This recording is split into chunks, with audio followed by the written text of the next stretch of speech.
क्या कोई माँ अपनी ही बेटी को उस नर्क में धकेल सकती है जहाँ इंसानियत मर जाती है? क्या एक औरत जिसे समाज सेविका कहा जाता है खुद उस भरोसे को तोड़ सकती है जो बेटी को अपने माँ पर होता है? जब मैंने इस घटना के बारे में पहली बार सुना तो मेरा दिल कांप उठा। मन ने कहा नहीं, ये झूठ होगा। लेकिन जब एक एक सच सामने आया तो लगा कि इस समाज में हैवानियत अब सिर्फ पुरुषों तक सीमित नहीं रही, अब तो माँ के नाम पर भी धब्बा लग चुका है। दोस्तों, ये वीडियो किसी राजनीतिक पार्टी, व्यक्ति या संस्था को बदनाम करने का उद्देश्य से नहीं बनाया गया है।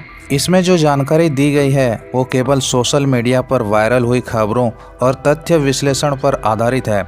हमारा मकसद किसी भावनाओं को आहत करना नहीं है, बल्कि समाज को आईना दिखाना है, ताकि हर बेटी की आवाज़ सुनी जा सके और हर घर में भरोसा जिंदा रह सके।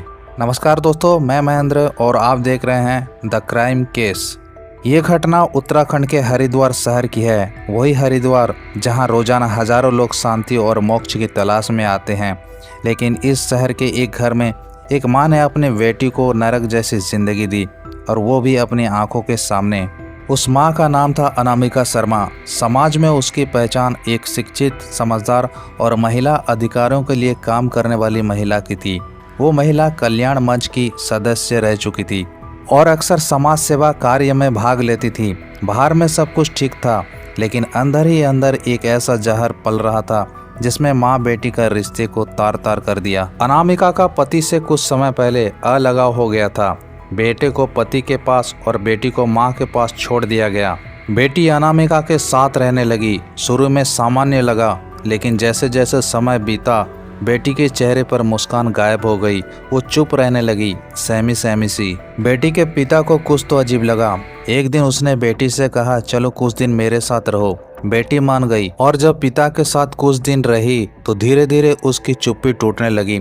एक दिन वो फूट फूट कर रो पड़ी, और जो सच उसने बताया उसने हर पिता का भरोसा हिलाकर रख दिया। बेटी ने बताया कि उसकी माँ यानी अनामिका अब अकेली नहीं रहती। वो हरिद्वार के एक होटल में सुमित पटवाल नाम के एक युवक के साथ रहती थी। एक दिन माँ ने उसे होटल पर बुलाया और कहा, चलो कहीं घूमने चलते हैं। लेकिन वो घूमना असल में एक साजिश थी। होटल में अनामिका, सुमित और एक तीसरा लड़का शुभम पहले से मौजूद थे। बेटी को एक कोल्ड ड्रिंक दिया गया जिसमें पहले से ही नशा मिलाया गया था। नशे में धुत बेटी को कार में बैठाया गया और एक सुनसान जगह पर ले जाकर मां की मौजूदगी में सुमित और शुभम ने उसके साथ जबरदस्ती की। जब बेटी ने मां से मदद मांगी तो मां ने कहा, हर लड़की को यह सब करना पड़ता है, अगर तू नहीं मानी तो मैं तेरे पिता को मरवा दूंगी। बेटी ने कहा, यह सब एक बार नहीं हुआ, बार बार हुआ। कभी आगरा, कभी वृंदावन, कहीं होटल में। हर बार माँ साथ होती, लेकिन बेटी को बचाने के बजाय चुपचाप वो देखती रहती। जब बेटी ने यह सब बताया, पिता उसे लेकर सीधा रानीपुर थाने पहुंचे। पुलिस ने गंभीरता से केस लिया। बेटी का मेडिकल हुआ, 164 का बयान दर्ज हुआ और सारी बातें की पुष्टि हो गई। बेटी की बातों के आधार पर पुलिस ने अनामिका शर्मा, सुमित पटवाल और शुभम तीनों को गिरफ्तार कर लिया। फोन के call record, location data, hotel के सीसीटीवी फुटेज, सबूत साफ थे। ये कोई गलती नहीं थी, ये एक सोची समझी साजिश थी। इस घटना के सामने आने के बाद सोशल मीडिया पर गुस्से की लहर दौड़ गई। कई लोगों ने कहा, माँ के शक्ल में अगर राक्षस छुपे होंगे तो बेटियों का क्या होगा।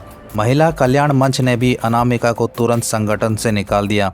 लेकिन क्या इतना काफ़ी है? दोस्तों, ये घटना हमें एक बार फिर से सोचने पर मजबूर करती है। क्या अब भरोसा की कीमत नहीं रही? क्या रिश्ते सिर्फ दिखावे बनकर रह गए? क्या अब बेटियों को माँ के छाँव में भी डर लगेगा? इस केस में कानून काम करेगा, कोर्ट सजा भी सुनाएगा, लेकिन क्या बेटी का टूटा हुआ भरोसा कभी दोबारा जुड़ पाएगा? हम सभी से यही अपील करते हैं कि ये सच्ची घटना अगर आपको झंझोर कर रख दिया हो तो खामोश मत रहिए, बोलिए, आवाज़ उठाएं, ताकि अगली बार कोई माँ के नाम पर धब्बा ना बने। अगर आप इसमें सहमत हैं तो इस वीडियो को अपने दोस्तों और परिवार के साथ ज़रूर शेयर कीजिए और कमेंट करके बताएं आपको इस कहानी में क्या सोचने पर मजबूर किया। मिलते हैं अगले वीडियो में, तब तक के लिए जय हिंद।